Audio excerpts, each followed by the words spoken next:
This is the story of a man who decides to avenge his wife by destroying a big company. He has billions of dollars under his nose, but he chooses revenge over everything. Let's see how he goes about it. Welcome to Movie Recall. In today's video, we will be going through the 2017 movie Flawless. It's time to recall. Let's get started. Turn on subtitles and spoilers ahead. The movie starts and we see a girl rushing to a restaurant. Her name is Cassie and she is there to interview a woman named Laura Quinn. Laura happens to be the only woman to ever have been a manager at the London Diamond Corporation for a puff piece about the first generation of women entering the workforce. She then takes out a small box and places it on the table, revealing a huge diamond and says, "I stole it." The reporter, suddenly enthralled, assumes that Quinn has been in prison for the theft all this time. After that, the scene changes and we are taken into a flashback. It is 1960 and a young woman walks into the premises of a huge building. She is the only woman out there, and the rest of the employees are male, indicating how she works in a male-dominated environment. This is young Laura. In the meantime, a protest is going on against the company's director Milton and his son Ollie after the deaths of many workers because of diamonds. As the director gets to his office, he right away calls a meeting with the company's officials to discuss the matter at length. Laura is also present there. She tries to give her 2 cents on the situation, and the options she gives to the director directly solve the problem, but Milton does not really think much of whatever she says. Before the meeting is over, the director announces that Peter Boland is going to be the new managing director of the company. Laura congratulates the man, but she is extremely annoyed and disappointed because she is the one who deserves it for being the most hardworking employee of the company, but she is often looked over, maybe because she is a woman. She's passed over for a promotion for the 6th time, despite being intellectually superior to her male co-workers. Laura, however, does not lose heart and tries to keep herself determined and motivated. As she walks in a hallway, a woman stops her and asks her to have lunch with her. Laura, however, does not feel like it and goes on to politely say no to the lunch. That day, she worked till late at night in her office. At night, a janitor comes into her office and he is really impressed by her dedication to her work and the company. His name is Hobbs. Laura is often seen working late just for the sake of the company.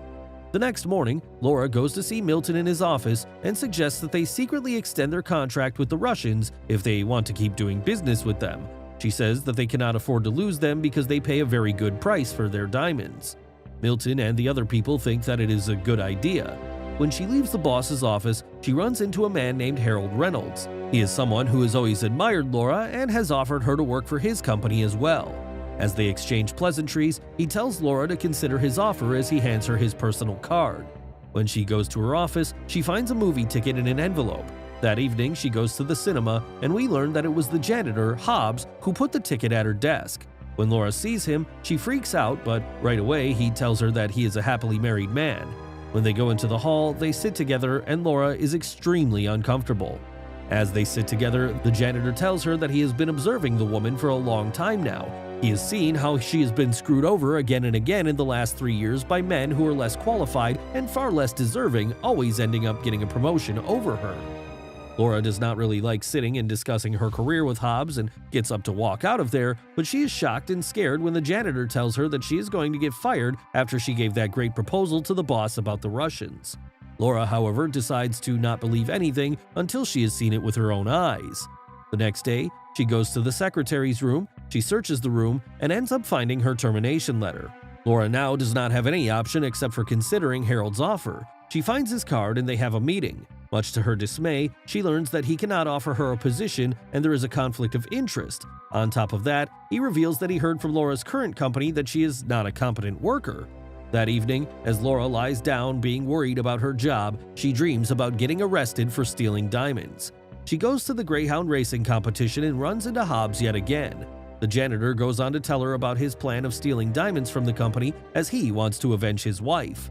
He offers her a place in the plot, stealing enough diamonds to make them rich, but not enough to be noticed. Knowing she is considered old by her coworkers and has few other professional prospects, she agrees. Laura is desperate now, so she goes to his house and he tells her the detail of the plans to pull off what he wants. The man is more than confident in his plan as he has observed everything very closely in the last 16 years he has worked at the company. He reveals that his plan is to go for the vault while he is mopping. He wants that because, at that time, he's usually alone. Laura, however, goes on to tell him that the codes of the vaults are changed frequently and only two people at the company know about it, Milton and Eaton. Hobbs is aware that Milton keeps the code under his desk, but lately he's not been able to find it there. He then goes on to ask Laura to sneak into his office and find the code for him. He tells Laura that the diamonds he steals will be kept in a thermos. Laura then goes to the party at the boss's house. A Russian man asks her to dance, and after that, she manages to go upstairs and right away sneaks into the boss's room. She tries to look for the code but does not find anything, and as she is in there looking for the code, Milton walks into his room and opens a safe. Laura observes everything in that safe. When Milton leaves, she opens the same safe and gets her hands on the code she has been looking for. The next day, she sees Hobbs, and as she hands the code over to him, she asks him to tell her all the details of his plan. When she is walking in the hallway, she is shocked to learn that surveillance cameras are being installed in the office. She is scared to death and right away informs Hobbs about the cameras, telling him to cancel the plan. Laura then goes on to tell the janitor that there is another way to get inside the vault. Despite the fact that there are 8 cameras in the basement, she reveals that only 4 of them are active at a time. The images cycle in 15-second intervals, which means that each image is off-screen for 1 minute. Laura is, however, not too confident about this plan anymore as she doubts Hobbs will be able to pull it off as planned. Hobbs, however, tells her that 1 minute is more than enough for him to get inside the vault and come out. Laura then asks him to execute the plan as planned. They arrive at the office the next day to pull off the heist. The janitor goes to the security room and begins the countdown when the images are switching. Everything goes according to the plan, and Hobbs is now at the vault putting in the code to have it open. He, however, takes too much time putting in the code and the images switch. Hobbs can now be seen trying to open the vault. To his good luck, Laura calls the security room and distracts the man on watch that night. Hobbs in the meantime gets into the vault and, after taking the diamonds, he escapes without being spotted. The next morning, he leaves the office with his precious thermos, but is called back in to fix a toilet that has been clogged. On the other hand, when Eaton opens the vault that night, he is shocked to his core when he learns that 2 tons of diamonds have been stolen. Even Laura is shocked when he says 2 tons.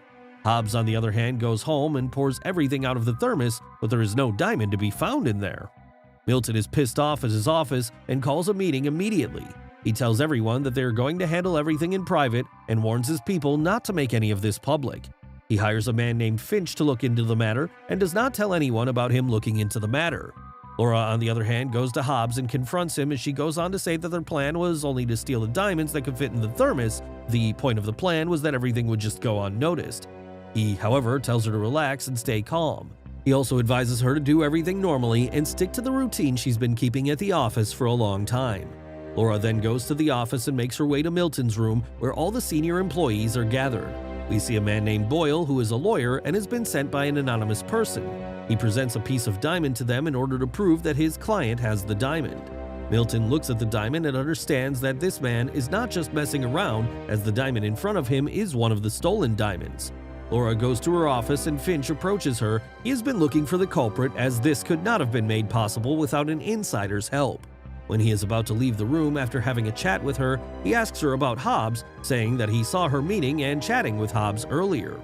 After that, Laura goes to a senior man named Liaise and requests him to let her team up with Finch as she wants to help the company find the culprit. Finch, on the other hand, goes to the security room and sees that the company's security system is actually not very good. Everyone at the office has been trying to look for a hole in the wall, as Finch believes that the thief must have made a penetration in order to take the diamonds out. On the other hand, the head of the insurance syndicate from King's Row is forced to pay the ransom, leaving him financially ruined. Quinn, having never agreed to this, now finds herself trapped. Finch, on the other hand, comes to Milton and tells him that the crime was committed by the company's employee and they got the vault code from Milton's home during the party the other night. Laura, on the other hand, meets Hobbs and tells him that no one is going to buy that big of an amount from him, as only London Diamonds can afford to do that. Laura now decides that she herself is going to look for the diamonds when Hobbs keeps refusing to tell her the location. Finch, on the other hand, asks Laura to help him investigate the matter. Hobbs is investigated by Finch and he manages to answer all the questions smoothly. Laura again asks him to negotiate with them, but he makes it clear that they are never going to find the diamond unless they pay the ransom. The situation escalates when the diamonds are not returned and the incident is leaked to the press. The president of London Diamond Corporation has a heart attack due to stress. Feeling concerned while out for a drink with Finch, Laura runs to the bathroom and cries uncontrollably. After losing her diamond earring down the drain, she gets an idea as to how the heist could have been pulled and where the diamonds could be.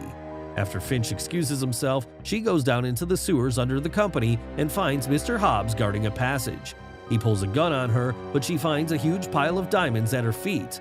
Mr. Hobbs confesses he has no interest in the diamonds or the money and just wants to ruin the head of the insurance syndicate, whose deliberate delay in covering his wife's medical expenses resulted in her death many years before.